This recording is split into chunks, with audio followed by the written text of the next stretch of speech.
ఓం నమ శివాయ. ఓం శ్రీ మాత్రే నమః. అందరికీ నమస్కారం అండి. ఈరోజు వీడియోలో మనకి 2025వ సంవత్సరంలో పోలాల అమావాస్య శ్రావణ మాసంలో వస్తుందండి. అమావాస్య తిథి వచ్చేసి మనకి ఆగస్టు 22 శుక్రవారం రోజు ఉదయం 11:53 నుంచి శనివారం రోజు ఆగస్టు 23వ తేదీ ఉదయం 11:15 వరకు అయితే ఉంది.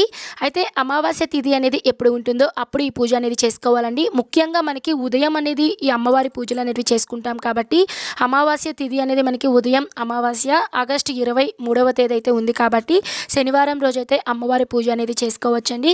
ఒకవేళ శనివారం కుదరలేదు అనుకున్న వాళ్ళు శుక్రవారం రోజున సాయంత్రం అయినా చేసుకోవచ్చండి. అయితే ఈ పూజ అనేది ప్రత్యేకంగా పోలాంబ అమ్మవారు అంటే మనకి ఊరి గ్రామ దేవతలు ఉంటారు కదండి, పోలేరమ్మ తల్లి అమ్మవారికి అయితే ఎక్కువగా పూజలు అనేవి చేస్తారండి. పూజా విధానం అనేది నేను లైవ్ వీడియో అనేది నేను చేయలేకపోతున్నానండి. బట్ నేనైతే మీకు ఫుల్ ఇన్ఫర్మేషన్ అనేది ఇవ్వాలి అనే ఒక ఉద్దేశంతో నేను ఇన్ఫర్మేషన్ మొత్తం కూడా ఈ వీడియోలో తెలియజేస్తున్నాను. కనీసం ఈ వీడియో ఎక్కువ రీచ్ వెళ్ళకపోయినా కనీసం ఒక్కరికి ఉపయోగపడినా కూడా నాకు సంతోషమేనండి.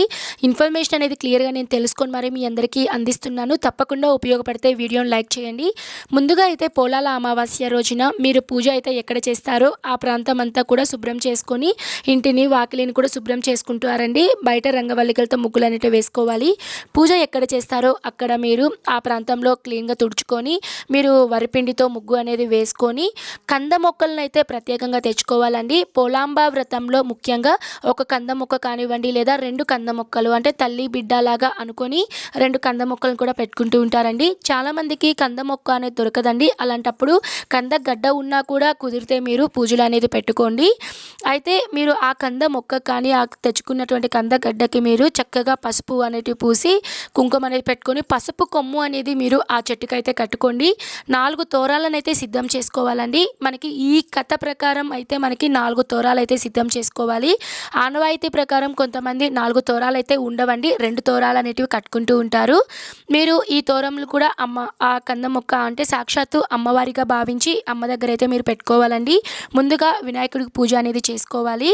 ఒకవేళ మీరు వినాయకుడి విగ్రహం కానీ పసుపుతో చిన్న గణపతిని చేసుకొని మీరు పూజ అనేది చేసుకోవచ్చు. తర్వాత మీరు మంగళ గౌరీ దేవిని కానీ లేదా సంతాన లక్ష్మీదేవిని మీరు ఆ కంద మొక్కలో మీరు ఆవాహనం అనేది చేసుకొని షోడశోపచార పూజ అనేది చేసుకోవాలండి. షోడశోపచార పూజ అంటే మీరు ప్రతి అమ్మవారికి కానివ్వండి లేదా అయ్యవారికి కానివ్వండి మీరు ఇచ్చేటువంటి ఉపచారాలు ఉంటాయి కదండి, అవన్నీ ఒకటేగా ఉంటాయండి. అమ్మవారికి మీరు సంతోషంగా ఆవాహనం, ధ్యానం, అలానే అమ్మవారికి అర్ఘ్యపాద్యాలు, అలానే వస్త్రం, యజ్ఞోపవీతం, పసుపు, కుంకుమ, అక్షింతలు వీటన్నిటితో మీరు ఆ పూజ దగ్గర అమ్మవారి మొక్క ఉంటుంది కదండి, కంద మొక్క సాక్షాత్తు అమ్మవారిగా భావించి అమ్మవారి దగ్గర అయితే వేసుకోవాలండి. ఈ పూజలో ప్రత్యేకంగా 9 పూర్ణ బూరెలు, 9 గారెలు, 9 రకముల కూరగాయలతో కలిసి ముక్కల పులుసుగా అయితే అమ్మవారికి అయితే నైవేద్యంగా సమర్పించాలి. తర్వాత మీరు అమ్మవారికి సంబంధించినటువంటి పోలాంబ వ్రత కథను అయితే చదువుకోవాలండి. కథ అంతా చదువుకున్న తర్వాత అక్షింతలను మీ తల మీద అయితే వేసుకోవాలి. వ్రత కథ వీడియో కూడా నేను మీకు తర్వాత వీడియోలో అప్లోడ్ చేస్తానండి. ఆ లింక్ కూడా డిస్క్రిప్షన్లో ఇస్తాను, ఐకార్డ్స్లో పిన్ చేస్తాను, తప్పకుండా చూడండి. ఇప్పుడు మీరు వ్రత కథ అంతా అయిన తర్వాత మీరు అనంతరం సంతానవతి అయినటువంటి ఒక పెద్ద ముత్తైదువుని పూజించి నైవేద్యం అనేది మీరు పెట్టాలండి. మీరు పూజలో పెట్టినటువంటి పూర్ణ బూరెలు అవి కాకుండా మీరు సపరేట్గా అంటే కొద్దిగా ఎక్కువ చేసుకుంటారు కదండి, వాటిని మీరు వచ్చిన ముత్తైదువుకి అయితే ఇవ్వాలండి. మీరు తోరం అనేది పెట్టుకుంటారు కదండి, 4 తోరములు అనేవి పెట్టుకుంటారు, కొంతమంది 2 తోరములు పెట్టుకుంటారు కదా, ఒక తోరంను అయితే మీరు ఆ ముత్తైదు వాయనంలో అయితే మీరు పెట్టి ఇవ్వాలండి. తాంబూలంలో కొంతమంది వాళ్ళ శక్తి కొలది కొత్త చీర కానివ్వండి అలాంటివన్నీ పెట్టుకుంటూ ఉంటారు, అలా కూడా పెట్టుకోవచ్చు. ఏవీ లేవు అనుకున్న వాళ్ళు నార్మల్గా మీరు జాకెట్, రవికల గుడ్డ ఉంటుంది కదండి, జాకెట్ అనేటివి పెట్టి ఆకులు, అలానే తమలపాకులు, వక్కలు, అరటి పండ్లు ఇవన్నీ పెట్టుకొని మీరు వాళ్ళకి వాయనంగా అయితే ఇవ్వచ్చండి. తర్వాత కంద మొక్కకైతే మీరు ఒక తోరంను అయితే కట్టుకోవాలి. తర్వాత మరొకటి ఎవరైతే పూజ చేస్తారో వాళ్ళు మెల్లో కట్టుకుంటారండి. ఇంకొకటి మనకి మొత్తం 4 కదండి, ఒకటి ముత్తైదువులకి ఇస్తారు, ఒకటి అమ్మవారికి ఇస్తాము, ఒకటి ఎవరైతే పూజ చేస్తారో వాళ్ళు, ఇంకొకటి మీ యొక్క సంతానం ఆఖరి సంతానం ఎవరైతే ఉంటారో వారి మొలలో అయితే కట్టాలి అని అయితే చెప్తారండి. ఈ విధంగా అయితే మీరు అమ్మవారి తోరంలో అయితే కట్టుకోవాలండి. మనము పోలాంబ వ్రతం ఎందుకు చేస్తామండి అంటే మనకి ఈ వ్రతం చేయడం వల్ల సంతానం లేని వాళ్ళకి సంతానం కలుగుతుంది, సంతానం ఉన్న వాళ్ళకి ఆరోగ్యాలు అనేటివి ప్రసాదించబడతాయండి. అంతటి శక్తివంతమైనటువంటి పూజ అండి ఈ పూజలో మనం ఏ నైవేద్యాలు సమర్పించాలి అంటే ముఖ్యంగా ఆడపిల్లలు కావాలనుకున్న వాళ్ళు, ఆడపిల్లలు ఉన్నవాళ్ళు గారెలు అనేటివి సమర్పించాలి అని చెప్తారండి.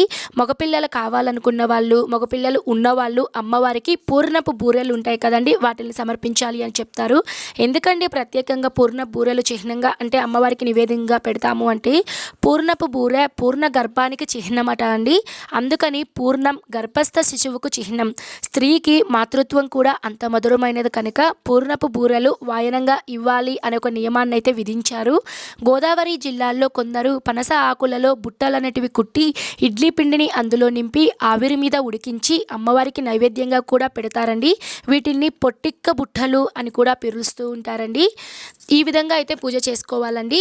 వ్రతకథ వీడియో అనేది మీకు నేను తర్వాత వీడియోలో అందిస్తాను. మీకు ఇప్పటి వరకు నేను చెప్పినటువంటి ఈ వీడియోలో ఏమైనా డౌట్స్ ఉంటే నన్ను కామెంట్ రూపంలో అడగండి.